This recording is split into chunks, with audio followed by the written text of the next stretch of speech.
Boa noite a todos. Hoje nós vamos concluir as últimas perguntas da última aula sobre o panteísmo, que não houve tempo, né? É o item 4 do capítulo 1, que fala sobre as causas primárias, Deus e o infinito.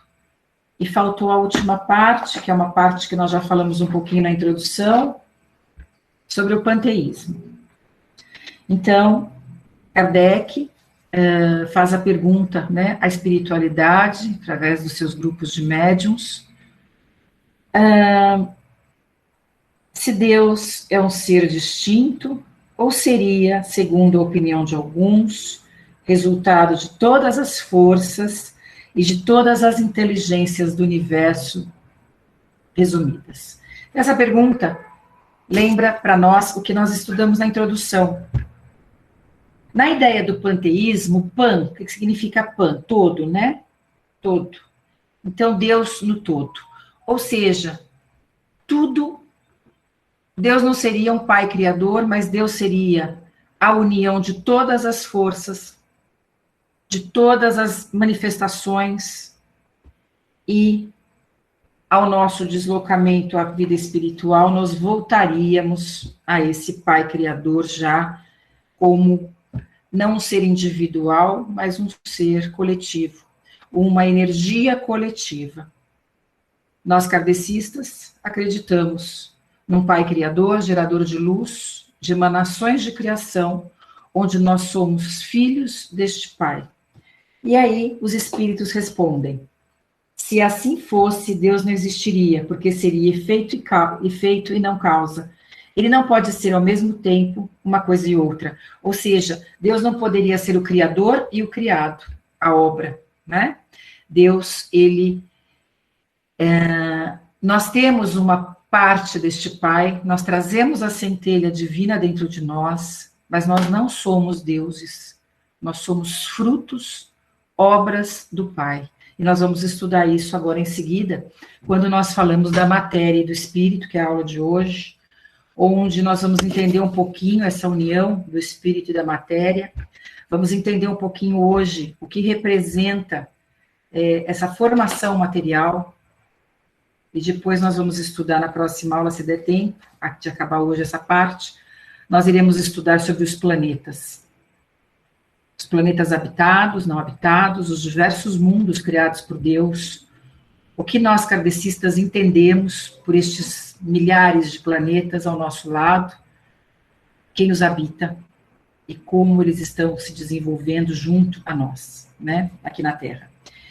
Então, só concluindo aqui no panteísmo, a ideia dessa alma grupo, vamos dizer assim, dessa alma universal que forma um único ser, o Pai e seus filhos ali, não haveria distinção, uma energia que não se distingue, não se unifica, uma energia que encarna, desencarna, encarna, desencarna na matéria, mas que volta ao Criador como fazendo parte deste Criador e não como resultado destas mônadas sagradas, dessas emanações de Deus. Isto ficou bastante claro para vocês? Vocês gostariam de discutir mais essa definição de Deus, do panteísmo, ou para vocês está clara esta definição? Eu só vou ler mais uma pergunta que ele faz aqui, né?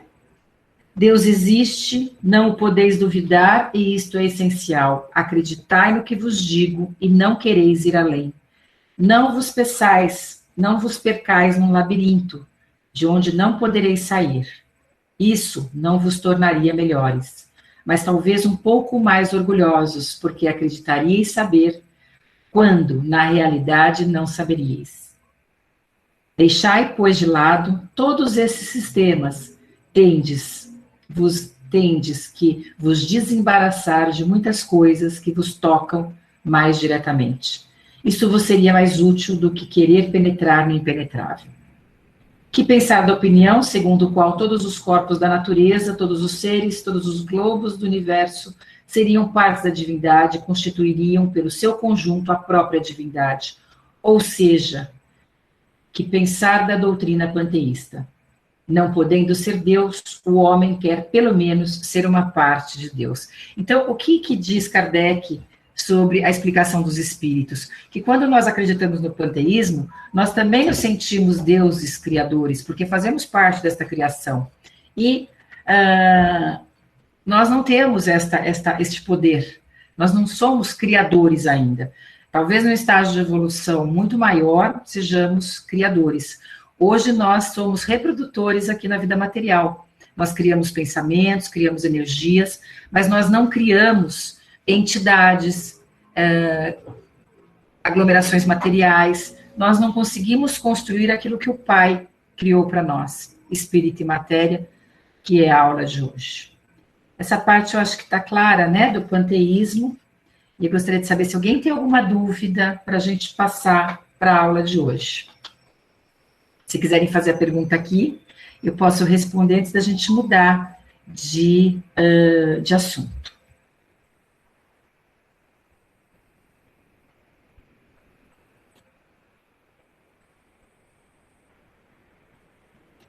Então, vamos em frente, né? Não tem perguntas, vamos em frente. Então, hoje nós vamos entrar no capítulo 2. É um capítulo muito importante para a nossa compreensão teórica nesse começo. Para os que estão chegando, essa parte científica, teórica, é muito importante ser compreendida, para as definições espirituais lá na frente ficarem bem claras, tá? Quando a gente fala assim, mas um cachorro se torna um humano, se nós não entendermos essas bases de formação espiritual, como se desenvolve a parte espiritual, como se desenvolve a matéria, como se une matéria e espírito, nós não vamos entender as perguntas futuras deste estudo do Kardec. Então, é muito importante essa base de compreensão dos termos da definição de Deus, de criação, de matéria, de espírito, de energia, de fluido. Tudo isso a gente precisa entender com calma, porque vai abrir a nossa mente para os futuros conhecimentos, que todos têm uma lógica científica que partem destes conceitos. Então, para quem está chegando, pode ser assim um pouco enfadonho, muita teoria, mas é necessária essa compreensão básica para a gente estudar a nossa verdadeira vida na Terra, tá bom? Então, o que nós vamos falar um pouquinho hoje? Dos elementos gerais do universo. Vamos lembrando, inicialmente, que todo o conhecimento que nós temos é como a impressão que nós temos de Deus. Nosso conhecimento, ele se depura, ele aumenta, a nossa visão se depura de acordo com o nosso crescimento espiritual. Então, por mais que nós tenhamos a ciência à nossa frente, é necessário também uma capacidade de evolução espiritual para que esta ciência espírita possa ter uma lógica dentro de nós. Ou seja, nós precisamos nos desenvolver espiritualmente, que envolve parte moral e parte intelectual, para que esses conhecimentos fiquem cada vez mais claros em nossa mente. E que os espíritos explicam? Na condição ainda de encarnados, nós podemos entender os conceitos, mas nem todos eles são já concluídos. Como nós falamos na última aula, nós temos um limite de compreensão ainda na vida encarnada, a nossa percepção ainda é materializada, então ir além da nossa parte sensorial não é algo fácil, depende da nossa depuração, da nossa crença no invisível, daquilo que nós não estamos vendo, mas existe, e para isso depende da evolução da humanidade. Nós não teremos saltos de conhecimento da espiritualidade sem um progresso intelectual e moral. Por que Deus assim fez? Imaginem se nós tivéssemos um conhecimento científico profundo, a divisão do átomo, por exemplo. Se nós já conseguíssemos hoje ter o total conhecimento e domínio e manuseio da manipulação atômica, e não tivéssemos desenvolvimento moral e ético para estes conhecimentos, o que faríamos? Como a nossa história já mostrou, chegamos a um conhecimento em que o homem ainda não teve alicerces morais e éticos, espirituais, em união a este conhecimento científico. E o que nós vemos? A criação de destruições. Então, o que o alto nos ensina? A humanidade desenvolve um conhecimento científico e vai sendo trazido à Terra novos conhecimentos de acordo com o nosso crescimento moral, espiritual, para que haja uma boa utilização da ciência. Se o homem hoje já utiliza mal a ciência em muitos momentos, imaginem se ele tivesse um conhecimento muito maior e uma evolução moral menor. Talvez a humanidade não existisse mais. Então, o que nós precisamos entender neste capítulo? Que o conhecimento científico, ele é dado ao homem através da intuição, da orientação do plano espiritual, porque tudo que ocorre na Terra ocorreu antes na quarta e quinta dimensão. O que nós conhecemos hoje em ciência começou na quarta e quinta dimensão e foi trazido para a terceira. Não começou na terceira e subiu. Nós estamos nas dimensões mais densas. Nós estamos na terceira dimensão aqui para a quarta. Então, o que eu quero dizer? Que o conhecimento científico, ele é trazido de acordo com a vontade da espiritualidade. Eles têm o conhecimento universal. Vão dando para nós, como nós damos para uma criança, um conhecimento gradual, de acordo com a capacidade de compreensão dessa criança, que nós somos crianças na evolução, e de acordo com o uso que essa criança fará desse conhecimento que eu, como professora, vou dar. Assim agem os mentores. Eles vão trazendo à Terra, gradualmente, conhecimento científico, de acordo com o nosso merecimento, entre aspas. Tá certo? Isso vocês vão entender muito quando a gente fala das curas, né? Como as curas já ocorrem na quarta, quinta dimensão e são refletidas à Terra. Vocês vão entender muito isso. Então, nesta parte, isso é importante entender. Nós temos um limite da ciência e nós temos uma lógica de sequência que nos leva a um pensamento sequencial aqui da ciência. Mas nós não temos já esta ciência toda comprovada. Nós temos a base científica, a lógica científica, o estudo científico, né? Quando nós falamos de Deus, nós temos a explicação dos espíritos, mas assim como eles falam, vocês só vão entender com a depuração moral de vocês, certo? Aqui o que eles trazem para nós, o conhecimento, o princípio das coisas. Como as coisas surgiram? Como apareceu? Como aconteceu isso? E aí, eles nos dizem o seguinte: nós conseguimos conhecer o princípio de tudo neste momento? Como tudo foi feito? Não. De acordo com o nosso crescimento, o conhecimento vai aparecendo mais. Mas aqui na Terra, eles já nos deram conhecimento de muita coisa. Já nos mostraram as forças que geram este planeta.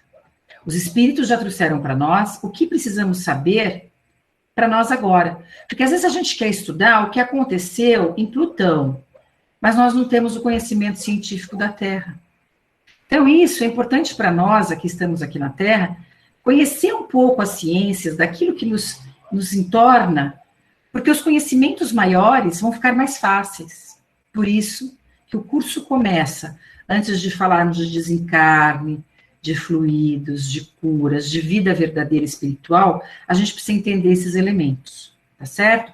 Como começou a inteligência no homem? Quando o espírito se uniu à carne individualizada? Nós precisamos entender isso, para a gente saber o que é uma encarnação, para a gente entender que o kardecismo não aceita a ideia de alma-grupo, que outras teorias aceitam. Então, isso tudo precisa ficar muito bem esclarecido para nós. Tá bom? Então, eles falam, vocês têm um limite para entender. Então, vamos entender um pouquinho o que está aqui na Terra, no planeta. À medida em que nós evoluímos, esse conhecimento vai se desenvolvendo. Como eles falam, o véu se ergue à medida em que ele se depura. mas para a compreensão de certas coisas necessita de faculdades que ainda não possuem. Ou seja, a nossa capacidade de compreensão intelectual na Terra também tem um limite. Então, lembrando a nossa primeira e segunda aula, nosso objetivo na encarnação é o desenvolvimento intelectual e moral. E eles têm que caminharem mais ou menos juntos. Senão o homem teria destruído o planeta. Quase conseguiu, né? Por ter um conhecimento intelectual acima da sua moralidade. A humanidade passou por esse período. Maior crescimento intelectual do que moral. Nós vamos estudar isso também. E aí, eles falam, o Criador nos deu, antes de fazer a pergunta, eu vou explicar, porque fica mais fácil de entender as perguntas. O Criador nos mostra que o homem, muitas vezes, pelo seu orgulho, ele define uma lógica científica, o que ele conhece na Terra, sem compreender que existem situações de criação divina que nós não conseguimos entender ainda. Quantos espíritos são emanados diariamente? Não sabemos. Quantas mônadas sagradas são criadas? Quantas encarnações eu preciso ter? São perguntas que não têm resposta, porque dependem, além de um desenvolvimento individual, dependem também de informações que nós não temos ainda. Isso está bem claro para todos nós? Assim, nós vamos caminhando gradualmente, a ciência vai sendo dada ao homem de acordo com o seu merecimento moral, e quando dado num desenvolvimento maior e o homem não sabe respeitar essa ciência, nós corremos grandes riscos, não é? Então, a sociedade mudando moralmente, a ciência acompanhará este desenvolvimento. Saibam que mentores espirituais, encarnados e desencarnados, estão em todas as ciências. Na educação, na filosofia, na medicina, no direito, em todas as áreas, nós somos guiados pelos conhecimentos superiores. E aí, nós temos a pergunta aos espíritos. Pode o homem receber, fora das investigações da ciência, comunicações de ordens elevadas sobre aquilo que escapa ao sentimento dos sentidos? Essa pergunta é importantíssima. Pode o homem receber conhecimento além dos limites da ciência? Sim. Se ele tiver evolução para compreender este conhecimento, será revelado individualmente a ele. Como? Intuição, sonho, vidência, lógica individual. Ele entende, ele não sabe como, mas aquilo tem uma lógica perfeita. Esses espíritos, então os espíritos respondem, sim, se Deus julgar útil, pode revelar aquilo que a ciência ainda não conseguiu apreender. Ou seja, Deus tem a resposta para tudo. Se nós não temos o controle da ciência em algumas coisas, alguns poderá ser revelado isto? Sim. Vamos dar o exemplo de uma pessoa que não vai à escola, que às vezes não tem acesso à leitura e escrita. Muitas pessoas sem acesso acadêmico, escolar, elas têm um conhecimento espiritual e uma lógica do conhecimento espiritual, por exemplo, muito acima de pessoas com grande formação nas áreas das ciências. Como essas pessoas receberam isso? Trazem de outras encarnações, mas também pode ser revelado nesta encarnação, se essa pessoa precisar desta informação para aprimorar a sua evolução espiritual. Ficou claro isso? Tá bom? É através dessas comunicações que o homem recebe, dentro de certo limite, o conhecimento do passado e do futuro. Então, coisas que ele nem imagina. Às vezes, pessoas humildes, em comunidades, chão batido de terra, no sertão do Nordeste, falam com propriedade sobre a vida, evolução e espiritualidade. Falam com propriedade sobre a cura. Um exemplo, os pajés indígenas. O xamanismo nos mostra a cura da natureza, a utilização que esses homens tinham, a sabedoria científica que eles traziam, com as curas pela natureza. Então, naquela tribo, sem conhecimento científico, haviam espíritos que recebiam intuições necessárias ao progresso e desenvolvimento de uma sociedade. Tá bom? Então é isso que eles querem dizer. A alguns é trazido o conhecimento, sim. Não é trazido para nós individualmente, visões de passado e futuro, que a gente fala, isso não é um sonho normal? Isto estão mostrando para mim alguma coisa? Nós vamos estudar sobre isso também, sobre os sonhos. São revelações que nós temos muitas vezes na ciência, na vida familiar, na espiritualidade e muitos, como ele diz aqui, na área do conhecimento científico. Os grandes cientistas, nossa, ele percebeu o rumo da coisa, mérito dele, sim, claro, ele é um cientista que estuda diariamente aquela doença, aquele vírus, mas existe a intuição da espiritualidade mostrando o caminho da lógica científica para ajudar a humanidade ou para ajudar aquele indivíduo. Tá certo? Aí nós vamos entrar num tema super importante que vocês vão gostar demais, que é espírito e matéria. Vamos entender bem o que significa isso. Alguma dúvida sobre essa passagem anterior, sobre a evolução do conhecimento, da ciência, né, do início das coisas, como nós vamos ter esse conhecimento? Tá tranquilo? Como são muitos assuntos, eu vou interromper para ver se vocês estão entendendo tudo, está tranquilo, para a gente continuar, tá bom? Desculpa, viu, Rô, eu mudar aí a rotina, Dora, mas são assuntos que a gente precisa ver se eles estão entendendo, né? Então, vamos entender, eu vou explicar antes das perguntas. O Pai Criador, vamos entender a Terra primeiro, depois a gente vai para os outros planetas. A Terra, nós temos as emanações, as criações materiais e as emanações espirituais. No estado que estamos, nós precisamos da matéria para ainda manifestar o nosso espírito. Nós vamos entender isso por quê. Mas hoje, o que é mais importante entendermos é que existem duas formas de manifestação divina. Todas oriundas de um fluido único, que é o fluido cósmico, que é o formador de toda a matéria e toda a parte espiritual, o fluido cósmico, e onde a emanação divina, com as transformações que passam todas as emanações. Imagine uma emanação divina vindo direto para a Terra. Será que a gente estaria aqui ainda vivendo, conseguindo viver? Vamos imaginar o que é uma irradiação divina, a força dessa irradiação, o impacto desta força, dessa emanação energética para a construção da obra divina.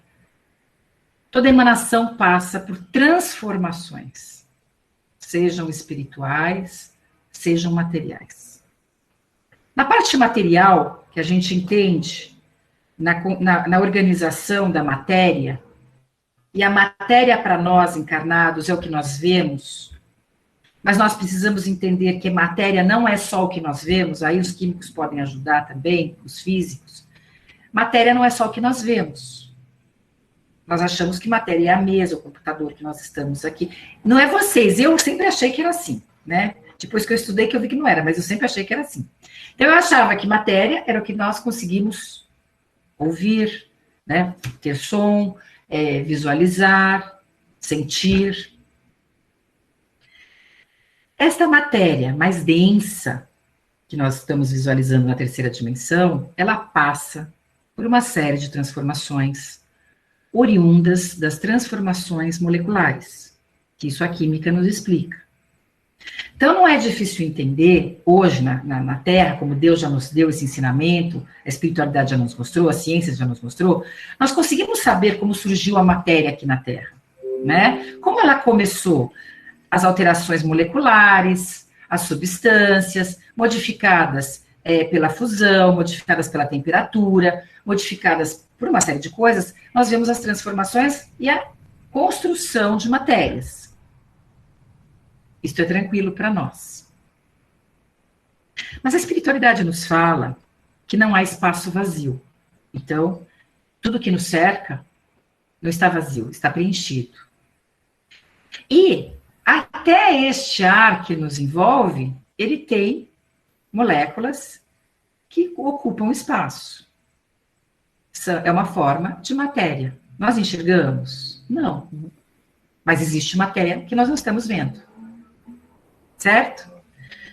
Na espiritualidade, para a gente entender isso, a matéria, nós estamos aqui nos vendo materialmente. Quando eu desencarno e entro em outra dimensão, isso é a física que explica. Nós entramos numa outra dimensão. A minha percepção pela rotatividade energética, pela movimentação das moléculas, ela se difere. E aquilo que eu não enxergo na terceira, eu posso enxergar na quarta dimensão. Certo? Então, os corpos em quarta dimensão se entrevêm. Os corpos na terceira se entrevêm. Os corpos em outras dimensões também se entrevêm. São matéria nas outras dimensões? Por que só na terceira é matéria? Nas outras dimensões também é matéria. Vou só fazer um parênteses. A gente achar que vai desencarnar e vai ficar virando fumaça ou, né, um sopro, isso não existe. A matéria permanecerá. Tá? Mais densa aqui na terceira dimensão, e mais densa ainda nas esferas mais baixas. Falando de Terra, depois nós vamos falar de outros planetas. Falando de Terra, certo? Planeta Terra. O que acontece aqui? Nós temos a matéria para a nossa vida. Nós temos o reino mineral, temos o reino vegetal, temos o reino animal, e no reino animal surge o reino do homem. Animal. Então, se a gente só fazer um parêntese aqui, a gente acredita na lei do desenvolvimento da evolução das espécies? Sim, nós acreditamos. Nós entendemos que a evolução, a energia divina passa pelos reinos, houve o desenvolvimento, isso a gente vai estudar no livro A Gênese, quem tiver interesse por esse assunto. A Gênese explica detalhadamente tudo isso, mas só aqui dando uma pincelada para nós. Nós temos os reinos, e a matéria se modificou ao longo, desde a criação do nosso planeta até hoje. O planeta não é igual. Tinha a Pangeia, se modificou. Então, nós temos aí uma evolução, geólogos, cientistas, todos já entenderam o que aconteceu há bilhões de anos atrás e como foi criada a Terra e como ela se desenvolveu até hoje. Certo? Isso a ciência já nos mostrou como aconteceu. E a parte espiritual? É uma emanação diferente da matéria. É uma emanação que traz um ser inteligente, pensante, uma energia interminável que se depura em estágio a estágio.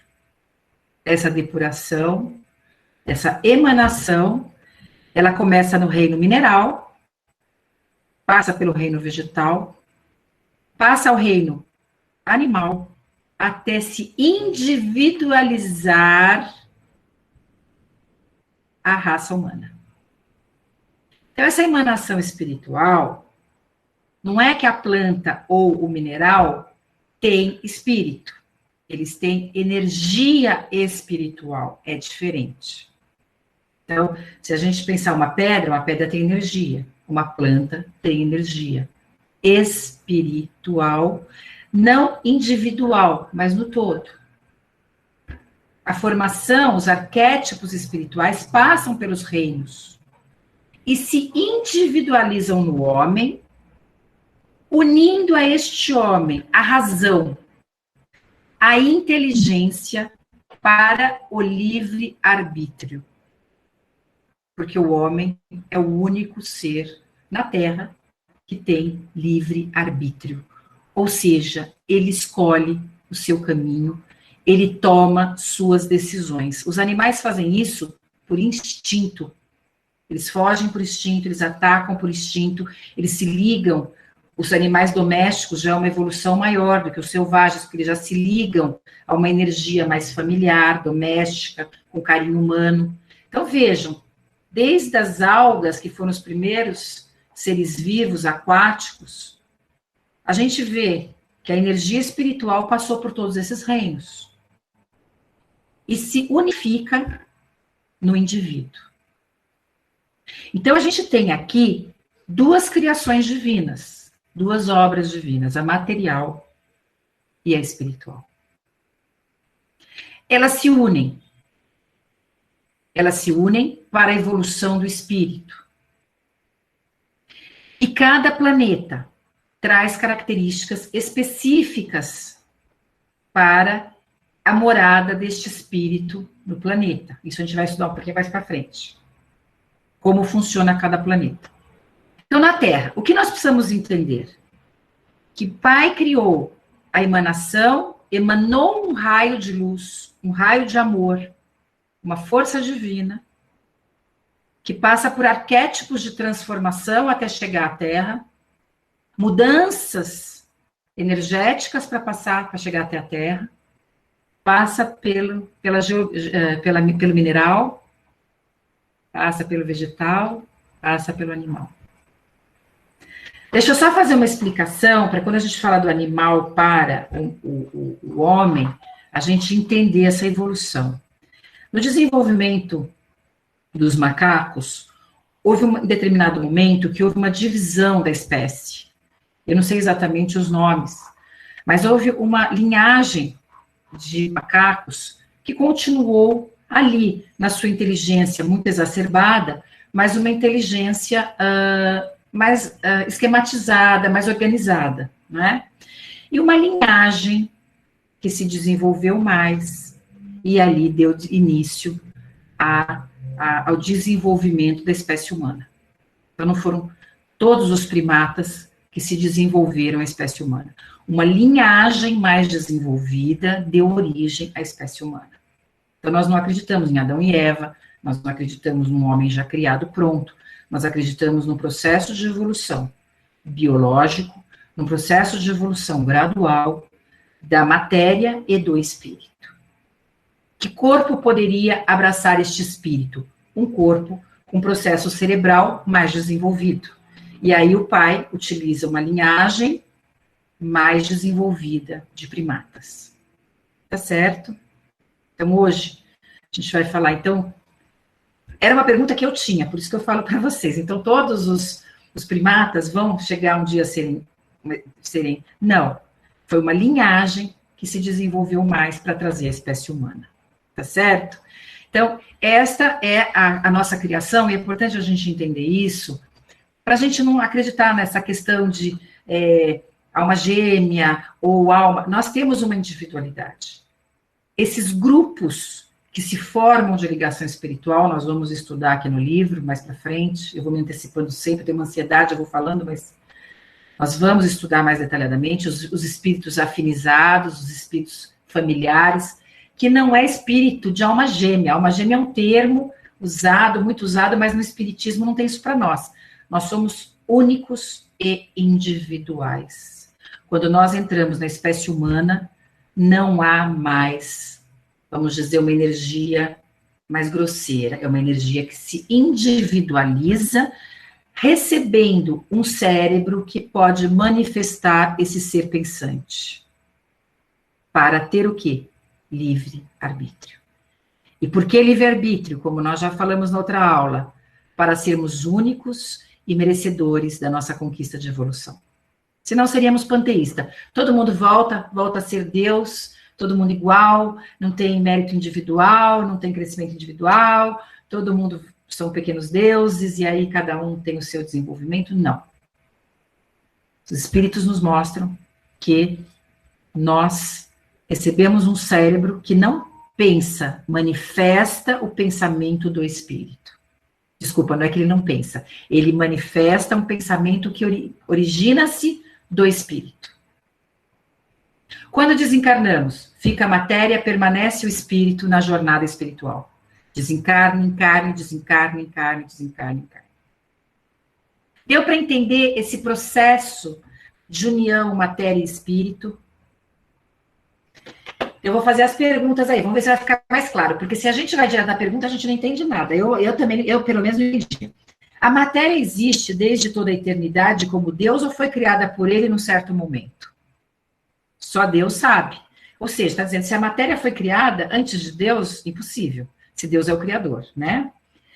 Foi criado por ele num certo momento. Então ele diz o seguinte, os espíritos, só Deus sabe o momento em que foi criada a matéria. Há, entretanto, uma coisa que a vossa razão deve indicar, é que Deus, modelo de amor e caridade, jamais esteve inativo. Qualquer que seja a distância a que possais imaginar, o início da sua ação, podereis compreendê-lo um segundo de ociosidade. Será que Deus ficou parado ou criou o tempo todo? A criação, a gente tem aqui na Terra um orgulho imenso, né? Pensar que nós somos um planeta tão materializado perante planetas tão etéreos como Saturno, como Júpiter, e nós achamos aqui que nós fomos os primeiros a serem criados. Então, essa pergunta é bem isso. Antes da matéria aqui, como era? Já haviam criações anteriores. Nós somos tão primitivos na evolução espiritual ainda que nós somos jovens aí na criação divina. Jovens bilhões de anos. Antes disso, imaginem as moradas que acolheram os espíritos que já estão em evolução em planetas etéreos. Então, nós estamos aqui começando a jornada, né? Não vou desmerecer a nossa Terra, mas a gente está começando um trabalho árduo ainda, né? Muita encarnação, muita desencarne. Define-se geralmente a matéria como aquilo que tem extensão, que pode impressionar os sentidos, e é impenetrável. É isso que eu estava explicando. A gente acha que matéria é só o que a gente vê, e não é isso. É isso que ele está respondendo aqui. O vosso ponto de vista, sim, que é o que a gente vê, porque só falais daquilo que percebeis. Mas a matéria existe em estados que não conheceis. Ela pode ser, por exemplo, tão etérea e sutil que não produza nenhuma impressão para os vossos sentidos. Os espíritos povoam o planeta inteiro, nós os vemos em duas situações. Quando eles se materializam, que nós vamos estudar isso, que é muito raro, a materialização é algo que os profetas faziam, os apóstolos de Jesus faziam, mas não é uma coisa fácil a materialização, ela exige muita evolução espiritual, a materialização. Ou uma vidência de médium. Senão é difícil aparecer. E eles estão por todo lado, estão ao nosso lado, os nossos protetores, nós não vemos, certo? Então é uma matéria que nós não estamos vendo. A parte perispiritual é material, também material e espiritual. Nós vamos estudar também sobre o perispírito. O que é o espírito? O princípio inteligente do universo. O que ele quer dizer com isso? O princípio inteligente tem todo o saber e todo o conhecimento. Nós falamos que, ao recebermos o espírito individual, nós recebemos a centelha sagrada, o reflexo divino dentro de nós. Essa gota sagrada traz todo o conhecimento. Olha o presente que nós temos. Por isso que os profetas falavam, né, como eu falei na última aula, conhece a si mesmo, conhece a ti mesmo, eles falavam. Você vai ter todas as respostas. Então, nós dentro do nosso espírito, nós temos todo o saber e todo o conhecimento universal, científico, espiritual, tudo. Qual é a sua natureza íntima? Não é fácil analisar o espírito na vossa linguagem. Para vós, ele não é nada, porque não é uma coisa palpável, mas para nós é alguma coisa. Ficai sabendo, nenhuma coisa é nada e o nada não existe.